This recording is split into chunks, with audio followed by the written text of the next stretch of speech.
Hello students, आज हम class 5 Hindi रिमझिम का चैप्टर 6 चिट्ठी का सफ़र उसके क्वेश्चन आंसर करेंगे। देखो, ये फर्स्ट नंबर है।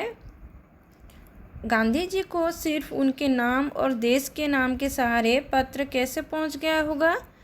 तो उसके उत्तर में लिखो, गांधी जी एक प्रसिद्ध व्यक्ति तथा राष्ट्रपिता थे, इसीलिए उन तक उनके नाम और देश के नाम के सहारे पत्र पहुंच गया होगा। 2 नंबर देखो, अगर एक पत्र में पते के साथ किसी का नाम ना हो तो क्या पत्र ठीक जगह पहुंच जाएगा? तो उत्तर में लिखो, हाँ, अगर पत्र में पते के साथ किसी का नाम ना हो तो पत्र ठीक जगह पर पहुंच जाएगा। अगर पता ठीक हो तो वो सही जगह पर पहुंच जाता है। ठीक है। फिर नंबर 3 देखो, नाम ना होने से क्या समस्या आ सकती है? तो उसके उत्तर में लिखो, पत्र में नाम ना होने से पत्र किसका है ये पता लगाना मुश्किल होगा।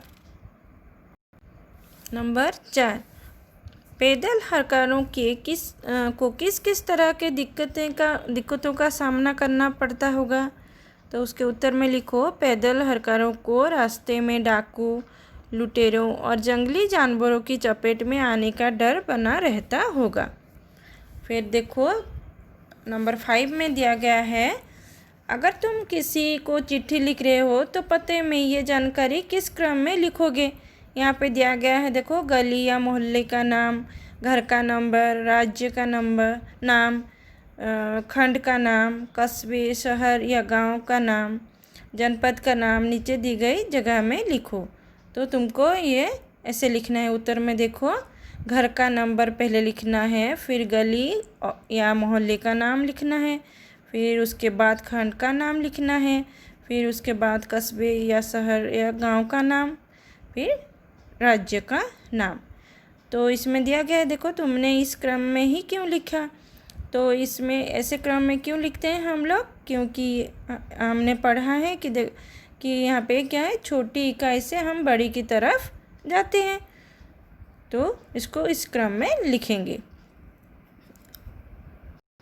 नंबर 6 में देखो, अपने घर पर कोई पुराना या नया पत्र ढूंढो, उसे देखकर नीचे लिखे प्रश्नों का जवाब लिखो। उसको लिखना है तुमको घर में। देखो, कोई भी अगर पुराना या नया चिट्ठी हो तो उसको ढूंढ के उसमें लिखना है। क्या लिखना है? पहले देखो, पत्र किसने लिखा है, किसे लिखा है, किस तारीख को लिखा हुआ है, यह पत्र किस डाकखाने में तथा किस तारीख को पहुंचा है, ये उत्तर तुम्हें कैसे पता चला?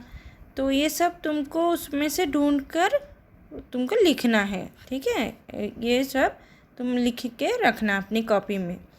7 भी देखो, 7, चिट्ठी भेजने के लिए आमतौर पर पोस्टकार्ड, अंतर्देशीय पत्र या लिफाफा इस्तेमाल किया जाता है। डाकघर जाकर उनका मूल्य पता करके लिखो। तो यहाँ पे जो है 7 नंबर का दिया हुआ है, तुम उसको पोस्ट कार्ड का कितना है, पोस्ट कार्ड का मूल्य कितना है, अंतर्देशीय पत्र कितना है, लिफाफा का मूल्य कितना है, तुम वो सब ढूंढकर इसमें लिखकर अपनी कॉपी में रखना है तुमको। 8 नंबर में देखो क्या दिया गया है, डाक टिकट इकट्ठा करो। 1 रुपये से लेकर 10 रुपये तक के डाक टिकटों को क्रम से लगाकर कॉपी में चिपकाओ।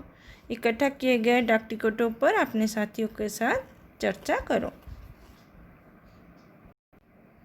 अब देखो, ये शब्दकोश दिया गया है। यहाँ पे नीचे शब्दकोश का एक अंश दिया गया है जिसमें संचार शब्द का अर्थ भी दिया गया है। तो संगीतज्ञ देखो, संगीतज्ञ दिया गया है, संगीत जानने वाला, संगीत की कला में निपुण। संग्रह में दिया गया है, जमा करना, इकट्ठा करना, एकत्र करना, संचय। दीपक आजकल पक्षियों के पंख का संग्रह करने में लगा है। इकट्ठी की हुई चीज़ का समूह या ढेर। संकलन, जैसे टिकट संग्रह, निबंध संग्रह। फिर इधर देखो, संचार दिया गया है, किसी संदेश को दूर तक या बहुत से लोगों तक पहुंचाने की क्रिया या प्रणाली, कम्युनिकेशन। टेलीफोन, टेलीविज़न, सैटेलाइट आदि संचार के माध्यम से दुनिया आज छोटी हो गई है। तो क्या है, कम्युनिकेशन जो है टेलीविज़न, टेलीफोन के माध्यम से क्या हुआ है आज, तो ये दुनिया भर में एक छोटी सी मैसेज या कुछ भी अगर आए टेलीविज़न से टेलीफोन में, तो फिर वो चारों ओर फैल जाती है। किसी चीज़ का प्रवाह, चलना, फैलना, जैसे कि शरीर में रक्त का संचार, विद्युत का संचार। जैसे शरीर में रक्त का संचार होता है जोर से, तो ऐसे ही आजकल कोई भी मैसेज हो और कोई वार्ता हो तो वो टेलीफोन, टेलीविज़न के माध्यम से चारों ओर फैल जाता है। तो यहाँ पे दिया गया है, बताओ कि कौन सा अर्थ पाठ के लिए पाठ के संदर्भ में ठीक है। तो पाठ के संदर्भ में क्या ठीक है, ये है किसी संदेश को दूर तक या बहुत से लोगों तक पहुँचाने की क्रिया या प्रणाली, कम्युनिकेशन, ये है हमारे पाठ के संदर्भ में ये ठीक है। और इस पन्ने के माध्यम ध्यान से देखो, बताओ कि शब्दकोश के में दिए गए शब्दों के साथ क्या क्या जानकारी दी गई होती है। तो इसमें क्या क्या जानकारी दी गई है, इसमें तो ये शब्द के अर्थ दिए गए हैं, लिंक दिया गया है, वचन दिया गया है, इसमें उसकी चर्चा की गई है। तो बच्चों, ये हो गया हमारा क्वेश्चन, चिट्ठी के सफ़र का क्वेश्चन आंसर।